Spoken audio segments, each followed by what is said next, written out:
Bienvenidos a este viaje.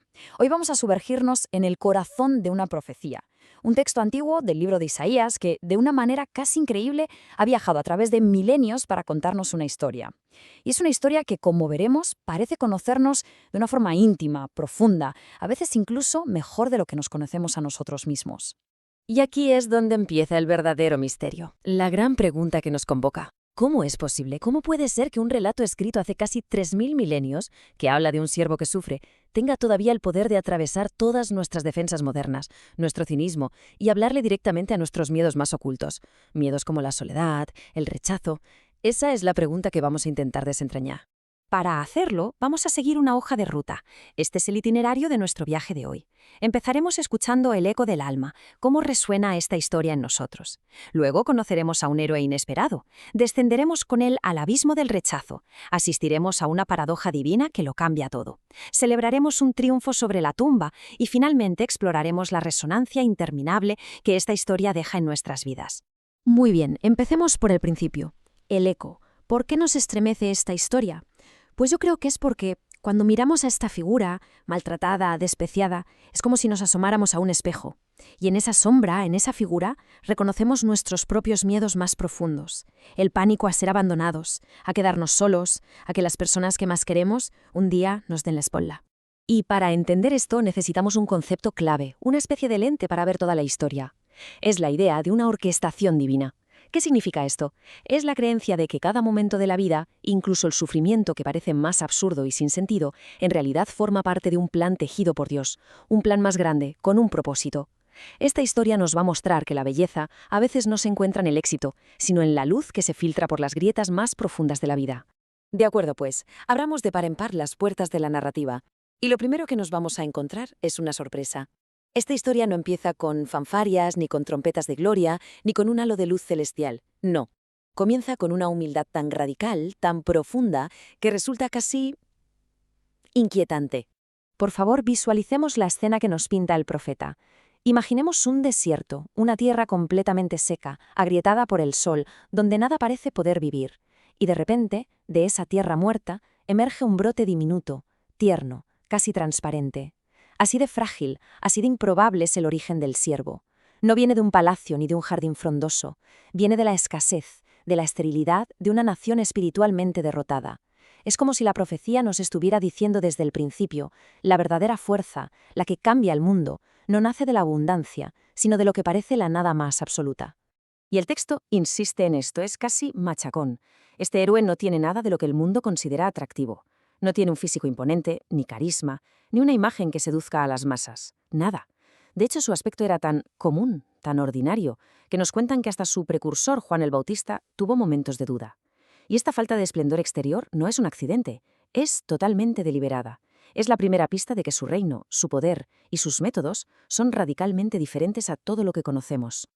¿Y ahora? Ahora la historia nos pide que descendamos. Entramos en el corazón emocional de esta tragedia. Vamos a explorar el sufrimiento del siervo. Y no es un dolor superficial, no es una simple nota triste. Es un sufrimiento que se despliega en 3 capas, 3 dimensiones profundas y devastadoras. Fijaos, su agonía es como un asalto total a su ser. Primero, la desfiguración física, un ataque a su cuerpo.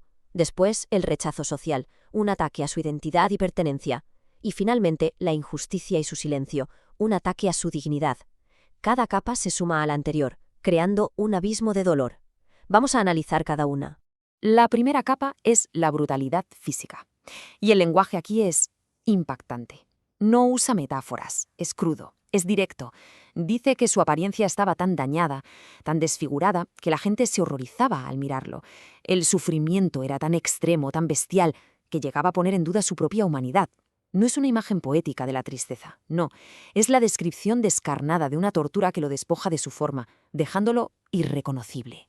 Y esto nos lleva a un contraste brutal con el mundo, ¿verdad? Pensemos en el manual de instrucciones para tener éxito hoy en día, que nos dice, habla fuerte para que te escuchen, cuida tu imagen por encima de todo, ataca primero antes de que te ataquen, busca el poder. Bueno, pues el siervo coge ese manual y hace exactamente lo contrario, punto por punto.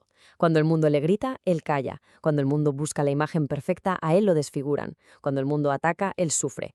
Es un camino que desafía, que dinamita toda lógica de poder humano. La segunda capa es, quizás, la más dolorosa para el alma, el rechazo. El texto dice que fue despreciado y abandonado por la humanidad. Esta es una herida universal. Cualquiera puede entender lo que significa. Es el dolor que sentiría una madre o un padre si su propio hijo, a quien le ha dado todo, le cerrara la puerta en la cara. Este sentimiento tan íntimo y terrible es el que nos permite conectar con su drama. De repente, una historia de hace 2700 años se vuelve terriblemente personal. Y llegamos a la tercera capa, su silencio. Imaginamos la escena.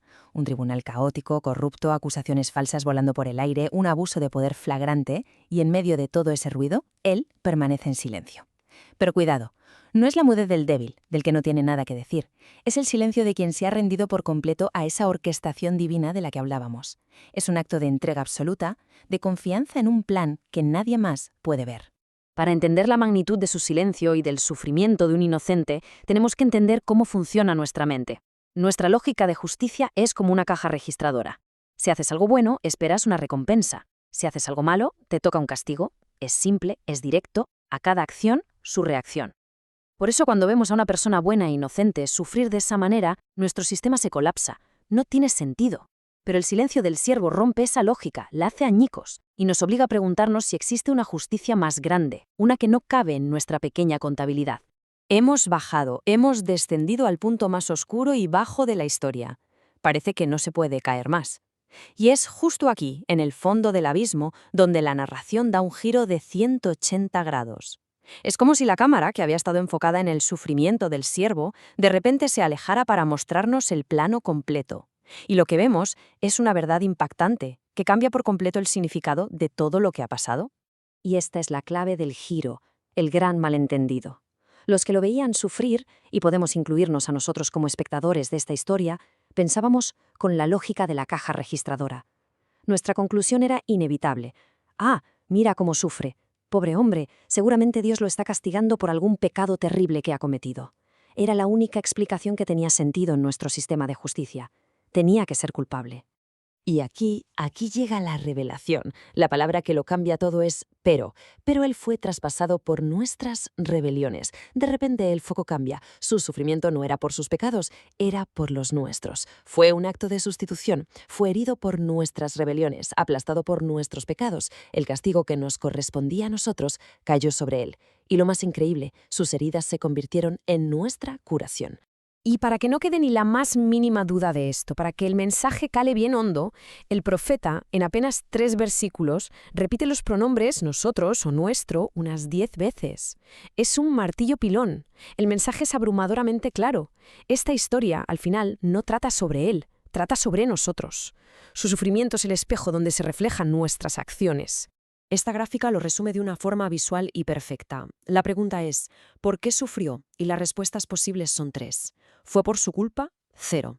¿Fue por mala suerte? ¿Por puro azar? 0. ¿Fue por nuestra culpa? El 100%. No hay otra causa. Este es el corazón de la idea de la expiación sustitutiva. Él ocupó nuestro lugar en el banquillo de los acusados. Y esta idea, aunque parezca teológicamente compleja, en realidad conecta con un anhelo muy profundo del corazón humano.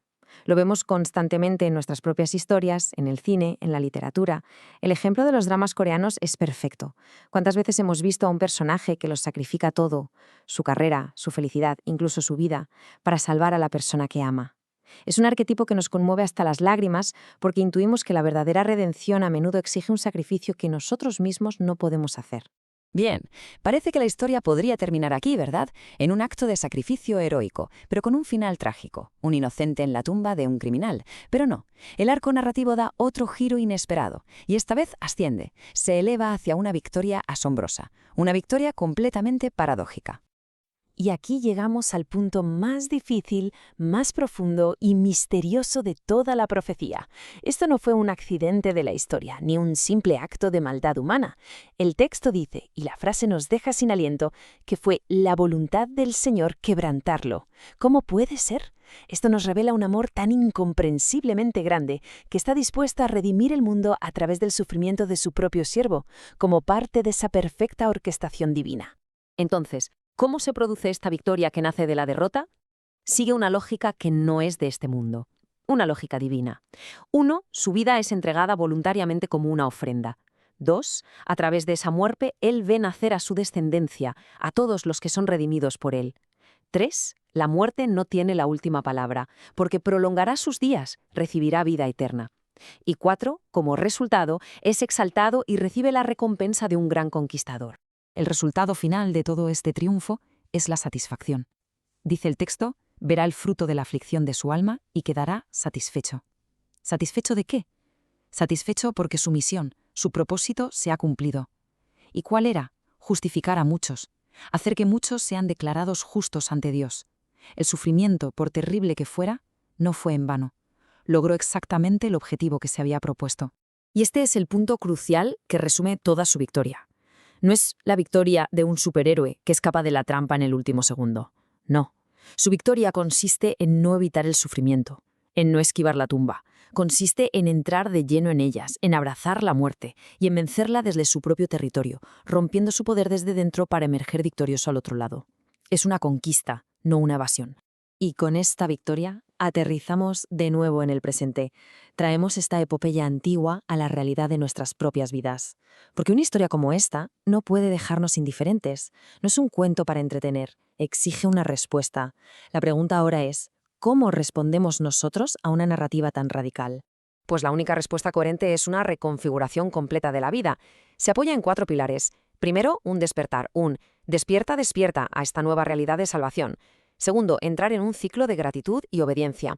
Tercero, un mandato a salir de Babilonia, es decir, a separarnos de los valores del mundo. Y cuarto, que nuestro propio sufrimiento adquiera un nuevo significado a la luz del suyo. Pero quizá la respuesta más importante, la que lo cambia todo de verdad, es esta, la personalización del sacrificio. Es entender que el siervo no fue quebrantado por la humanidad como un concepto abstracto. La respuesta que transforma es poder decir, fue quebrantado por mí, sufrió por nosotros, por mí. Esto convierte una historia épica en una carta de amor personal e intransferible. Y hay una forma muy concreta en que esta profecía se hace presente hoy, por ejemplo en la comunión o la cena del Señor. El pan que se parte es un recordatorio vivo de su cuerpo quebrantado por nuestras rebeliones. El vino que se derrama es un eco directo de su vida derramada por nuestros pecados. Es la profecía hecha memoria, hecha presente, aquí y ahora. Y terminamos con esta pregunta, una pregunta para que quede resonando. En esos momentos en los que sentimos que estamos encerrados frente a los barrotes de nuestra vida, sea una enfermedad, una injusticia, una pérdida, ¿es posible mirar más allá de esas circunstancias inmediatas? A la luz de esta historia, ¿es posible vislumbrar esa visión más grande, la que aún no ha terminado, la que promete que incluso el quebrantamiento más profundo puede ser parte de una orquestación divina que nos conduce al final a la victoria?